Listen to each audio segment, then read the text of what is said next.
কবরে যেতেই হবে, মুনকার নাকিরের প্রশ্নের জবাব দিতে হবে।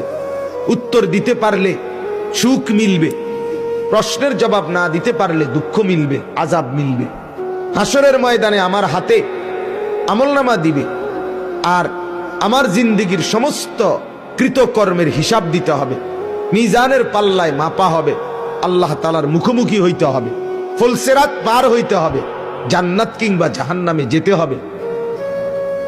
এই কথাটা যদি আমার দিলে বাস্তবিক অর্থে বুঝে আসতো, দিলে থাকতো, তাহলে আমার জন্য আল্লাহর প্রত্যেকটা হুকুম মানার জন্য এগিয়ে আসা সম্ভব ছিল,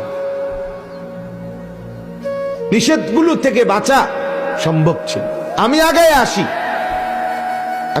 আসি, আমি চেষ্টা করে যাই না। আমরা আগের থেকেই নফস, আমাদের শয়তান আমাদের